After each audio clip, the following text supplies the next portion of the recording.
Avec le soutien technique de la société Stratéal, la CDC organisait une journée de réflexion sur son projet de territoire. Basée sur l'échange et le dialogue, cette journée était ouverte à la société civile et aux corps constitués. Et c'est à la salle polyvalente de l'Andiras que le président Mateille accueillait les participants. Ça va se dérouler effectivement sur une journée entière, sous l'égide effectivement du cabinet Stratéal qui est là, qui va nous guider dans nos démarches et dans nos recherches. Il s'agit quelque part de mettre en place et de faire en sorte que tous ensemble, acteurs de ce territoire, que ce soit des élus, de la société civile ou autres, on puisse quelque part partager sur les 4 grands sujets qui ont été mis à votre appréciation. L'idée quelque part, c'est de collecter le maximum de matière de telle manière à faire en sorte que sur ce projet de territoire, on ne passe pas à côté de choses très très importantes, et ce qui nous permettra quelque part après de donner des perspectives pour que les élus puissent décliner effectivement ce vrai projet de territoire. Quel regard on peut porter sur ce territoire, classiquement ses points forts et ses points faibles, pour le développement du territoire, et à travers la notion d'enjeu, ce sont un peu des questions que l'on considère comme étant sensibles pour l'évolution, pour l'avenir de ce territoire, et donc des points sur lesquels on peut a priori considérer qu'il serait important d'agir. Alors je disais qu'un certain nombre d'enjeux ont été identifiés, vous les avez à l'écran, c'est pas forcément, je ne sais pas si c'est très visible, la salle est grande. De toute façon, ne vous inquiétez pas, ça va être notre plat de résistance de la journée. Ça va être de vous demander de travailler sur ces enjeux. En soi, ils ne sont pas forcément extrêmement originaux, on va dire. Il y a un certain nombre d'éléments constitutifs d'un territoire que l'on va retrouver ici. Schématiquement, et pour aller à l'essentiel, c'est la problématique d'aménagement et d'accessibilité du territoire, encore une fois, dans toute sa diversité, ce qui concerne à la fois le train, la route, le fleuve. Comment aménage-t-on ce territoire? Comment circule-t-on dans ce territoire? Comment circule-t-on vers la métropole bordelaise et bien sûr dans les deux sens? Le deuxième point qui a été évoqué, le deuxième enjeu, c'est d'être en capacité de répondre aux besoins de la population, et une population que l'on sait diverse, à la fois socialement, de par sa composition démographique, donc répondre à ces besoins de population diverses, et j'ajoute, et c'est un point important, en croissance, et c'est aussi une caractéristique forte du territoire. Le troisième point qui avait été évoqué, le troisième enjeu, et là on est déjà dans des sujets peut-être un peu plus engageants d'une certaine manière, en tout cas de la façon dont l'enjeu a été formulé, c'est de limiter ce que l'on appelle entre guillemets la dépendance économique. Autrement dit, et j'anticipe un peu sur le débat, comment ne pas évoluer vers un territoire qui ne serait qu'un territoire dortoir, d'une certaine manière. Donc ça, c'est un point aussi qui a été évoqué. La valorisation touristique des atouts. Comment peut-on développer davantage l'activité touristique sur le territoire? Et enfin, le cinquième et dernier enjeu, que l'on a intitulé l'engagement dans la transition énergétique. Est-ce que ce n'est que la transition énergétique ou est-ce que c'est plus largement les problématiques environnementales, voire de développement durable? On aura sans doute l'occasion d'en discuter aujourd'hui. Ce séminaire, il a vraiment pour objectif et pour vocation, le président le rappelait en introduction, de contribuer vraiment à la construction du projet de territoire et de pouvoir réunir le maximum de propositions, de suggestions. On est vraiment aujourd'hui dans une logique de débat, de concertation, je dirais même de créativité. Bref, l'occasion de pouvoir formuler toutes les propositions et toutes les idées qui nous semblent intéressantes pour l'avenir du territoire. Il va de soi que tout ce qui sera formulé aujourd'hui sera entendu, sera pris en considération, ne sera pas pour autant retenu par les élus et par les instances communautaires qui restent bien entendu seuls décideurs de la création et de la constitution, je dirais, du projet de territoire lui-même.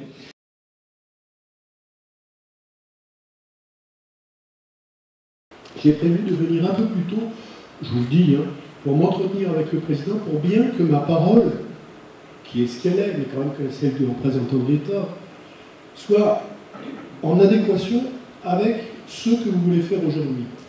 De façon à ce qu'il n'y ait pas une épaisseur de paquet de cigarettes entre ce que je crois juste pour ce territoire et vous ce que vous avez envie de faire. Parce que plus que jamais, un État qui ne serait pas, ou une collectivité territoriale comme la communauté de communes, composante de plusieurs, une future entité qui est en train de se dessiner dans le sud Gironde, qui a fait ce choix d'ailleurs. En tout cas, ces élus qui seraient pas en accord sur ce que nous devons faire pour que notre pays, notre territoire, notre pays en général, et notre territoire en particulier, marche mieux. C'est bien de poser un moment les stylos. Le temps passé entre l'exécution et la réflexion sur un sujet quelconque a des proportions qui souvent font frémir, pas du tout en faveur de la réflexion. Si on enlève par exemple sur un projet bâtimentaire, le temps passé sur la réflexion, il est entre 5 et 7% par rapport à l'exécution d'un projet. On ne se pose pas souvent ces questions-là. Or, les décisions qu'on prend, elles engagent pour longtemps. Donc je trouve exemplaire l'attitude que vous avez aujourd'hui, dans votre communauté de communes, de réfléchir, non pas au passé, qui est-ce qu'il a été, qu'on doit regarder tel qu'il est, le présent qu'on essaye de vivre, tant bien que mal, mais s'intéresser au futur, à ce que nous laisserons aux générations futures. Un territoire qui a une dynamique, c'est un territoire qui a des projets. Ça veut dire qu'on ne meurt pas. Et comme je suis le représentant d'État qui s'intéresse particulièrement dans ce territoire à l'aménagement du territoire, comme vous avez les moyens que l'État vous a donnés, des moyens de réflexion et des moyens d'action, à quoi il faut qu'on travaille. En tout cas, c'est ce que je vous soumets. Les élus ont cette démarche-là, les citoyens un peu moins. Je pense que l'attractivité du territoire doit être notre guide. En tout cas, notre boussole, notre obsession. D'accord, on doit travailler pour les voisins, pour ceux qui sont ici, pour ceux qui vivent ici. Mais il est impératif que nous captions des populations nouvelles. Je parle d'attractivité territoriale, ça, on doit pouvoir jouer par une offre répartie de qualité. Le logement est le premier poste budgétaire des ménages. Les logements sont chers en France, plus chers que dans le reste de l'Union européenne, pour une qualité qui n'est pas forcément au rendez-vous. Donc, la problématique, l'une des problématiques de notre pays, c'est la qualité et la cherté du logement. Je crois vraiment que c'est à l'échelle de la communauté de communes et des élus que vous êtes, dans un territoire de grande qualité, de se montrer exigeant et d'avoir une démarche dans ce sens-là. L'attractivité par la qualité du logement, terminé par, qui dit attractivité par le logement, dit aussi accueil des entreprises. Ce territoire est bien placé. Nous faisons partie du Sud Gironde, qui peut être autre chose qu'une cité dortoir pour l'agglomération. Ce territoire a une capacité d'attraction et de réception des gens qui ont des moyens et qui ont une capacité d'investissement. 4 ateliers destinés à délimiter les enjeux du territoire étaient proposés aux groupes constitués. L'aménagement et l'accessibilité du territoire, la dynamique économique et touristique, les services à la population et l'engagement dans la transition énergétique. C'est d'avoir un ou une animatrice. Après le travail en petits groupes le matin, l'après-midi était consacré à la restitution des idées retenues. Donc je vais demander aux différents rapporteurs de bien vouloir se prêter à cet exercice. L'une des priorités, c'était donc d'attirer et d'accueillir des entreprises pour pouvoir créer des emplois sur notre secteur et éviter d'aller vers la métropole pour pouvoir maintenir notre population sur place. Et l'objectif numéro 1 qui a été évoqué, c'était donc de créer une zone d'activité importante près de l'échangeur d'Ilas. Ensuite, donc, les déclinaisons au niveau des différents objectifs concernant l'habitat, on va dire. C'est notamment au travers du PLUI, donc favoriser l'accueil d'installations de nouvelles activités et des habitants, en fait, en développant donc des logements collectifs et résidentiels, en essayant au travers de la réglementation et des opérations d'aménagement du PLUI systématiquement donc, de faire de la mixité sociale et donc de ne pas laisser s'installer, comme ça a été le cas sur certaines communes, des zones où il n'y a que de l'habitat collectif et des quartiers où il n'y a que de l'habitat résidentiel ou pavillonnaire. La nécessité de couvrir le territoire entier avec le très haut débit. Adapter également les formes d'habitat à l'évolution sociologique du territoire, en favorisant l'intergénérationnel. L'accès au numérique pour les entreprises déjà installées, pour les entreprises qui vont s'installer, et aussi vraiment le développement des usages numériques, notamment dans le tourisme. Après, autre point aussi de convergence avec l'aménagement, sur la mobilité, qui nous paraissait un enjeu important, sur la mobilité des salariés des entreprises du territoire, et également sur l'accueil de nouvelles entreprises et donc de nouveaux salariés. Et également, donc, au niveau du tourisme, les mobilités douces le long de la Garonne, la mobilité proposée pour tous les tourismes du fluvial, et la mobilité aussi entre les deux territoires, et notamment le franchissement de la Garonne. Autre élément important, l'idée du parcours foncier et immobilier des acteurs économiques, et la problématique du coût de ce foncier qui intervient aussi notamment lors de la transmission d'entreprises.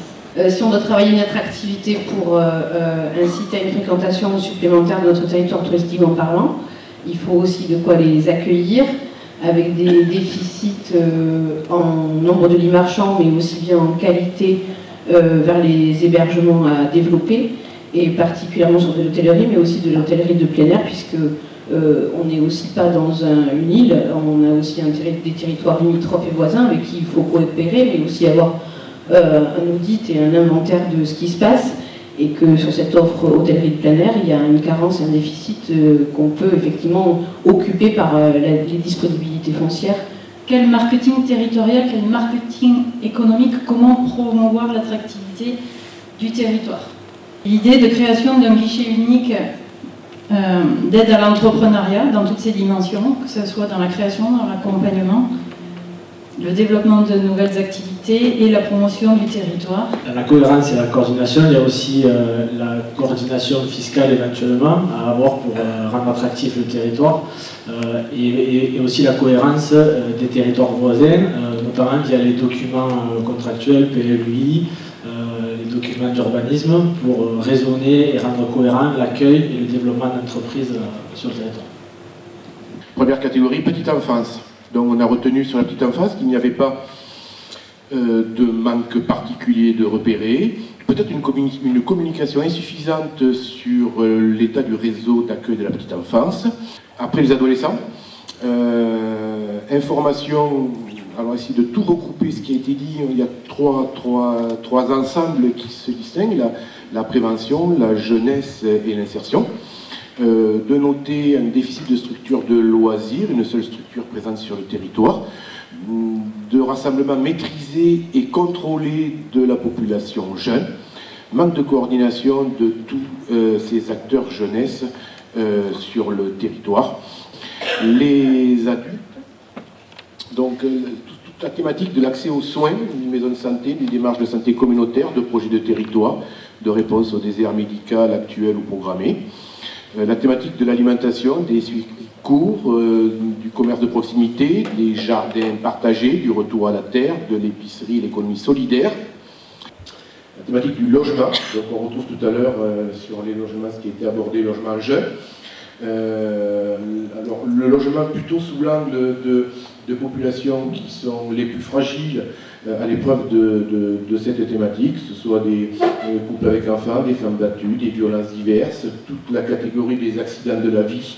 S'agissant du public, des seniors, donc en premier point de la notion de diagnostic a été à plusieurs fois posée, nécessité de faire un diagnostic réel de l'état des besoins, des réponses qui sont apportées, de mesurer le décalage entre les deux.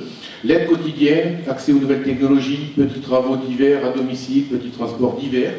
Projet intergénérationnel qui est apparu à plusieurs reprises sous des formes un peu différentes, qui viennent nourrir des logiques de lien social, de rencontres, de pratiques sportives, culturelles. S'agissant de problématiques spécifiques, nous avons retenu les populations qui ont été évoquées à plusieurs reprises avec leur cortège de problèmes, les populations handicapées et les primo-arrivants, populations migrantes. Et enfin, en sortant de la logique des catégories de population pour entrer sur des institutions ou des problématiques thématiques plus spécifiques, la notion de police communautaire, de maison des services publics, de centre intercommunal d'action sociale. Alors pourquoi travailler sur la question de la transition énergétique? C'était quelque chose qui était ressorti des travaux antérieurs, mais c'est tout d'abord une prise de conscience d'un changement de modèle actuel, la diminution des ressources, les questions de pollution, diminution des ressources ou de leur qualité. Ça, c'est un des premiers objectifs. Le deuxième objectif, c'est le bien-être des habitants d'un territoire. Quand on vit sur un territoire, c'est important, et quand on est élu, on s'en préoccupe.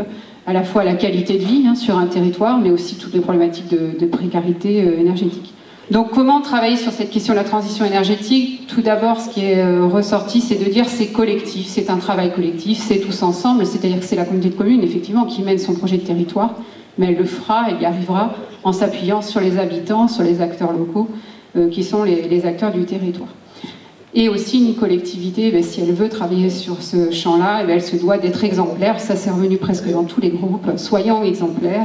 Le deuxième item sur comment développer la transition énergétique, c'est déjà, ça commence par bien connaître ses ressources, bien connaître son territoire, son potentiel, mais aussi les réseaux qui sont en présence. La capacité des réseaux, notamment électriques, qui sont sur les territoires. Un troisième enjeu important, c'est la sensibilisation et la communication sur ces thématiques. Sensibilisation à la fois des habitants, par exemple quand ils veulent rénover leur logement, mais aussi communication sur l'ensemble des aides qui existent et l'ensemble des démarches que l'on peut entreprendre. Et l'innovation, on peut mettre tout et son contraire dedans. Qu'est-ce que c'est l'innovation? C'est des évolutions technologiques. Certains territoires en ont fait une vraie filière de développement local, de sources de développement économique. La transition énergétique, c'est aussi intéressant parce que c'est du développement économique, c'est de l'emploi local. Et donc c'est aussi une raison et un intérêt de développer la transition énergétique. Enfin, dernier point, comment être facilitateur, que la communauté de communes facilite l'accès ou la démarche sur des bonnes pratiques. On peut parler par exemple des composteurs. Certains syndicats d'ordures ménagères ont donné, ou pour 10 €, je donne des exemples, des composteurs aux habitants qui avaient envie de réduire leurs déchets. La question des récupérateurs d'eau, voilà, c'est la notion de facilitateur. Comment développer cette transition énergétique? Il y a 3 axes qui sont ressortis. La première, vous savez, quand on parle de transition énergétique, c'est la sobriété. Déjà, toute l'énergie qu'on ne consomme pas, on n'aura pas besoin de la produire. Donc ça peut paraître évident, mais c'est toujours bien de revenir aux fondamentaux là-dessus. Donc la sobriété et aussi la préservation des ressources.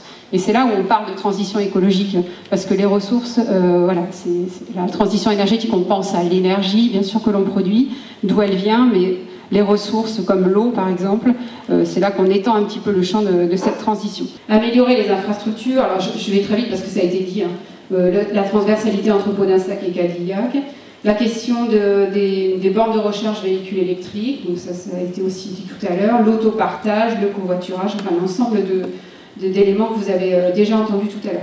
Et un autre axe sur les déplacements, c'est l'utilisation de la Garonne. Je suis courte aussi puisque ça a été dit sur la question des transports de personnes, mais aussi des transports de marchandises. Comment être sobre et sur quel type de ressources? Mais la ressource en eau, vous savez que vous avez une grosse problématique sur le territoire en Gironde d'accessibilité sur la ressource en eau. Et vous avez en plus, vous êtes un territoire en plus qui alimente de manière pas du tout négligeable l'agglomération de Bordeaux, puisque c'est la Budos qui a un gros prélèvement d'eau potable pour alimenter l'agglomération. Donc il y a des ressources de substitution qui sont en train d'être recherchées pour vous permettre au Sud Gironde de continuer à pouvoir prélever l'eau potable.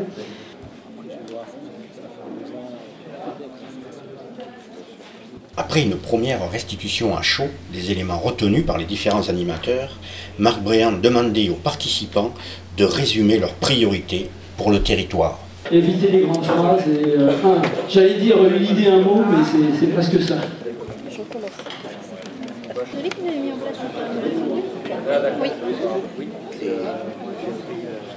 Création de logements accessibles pour les jeunes travailleurs.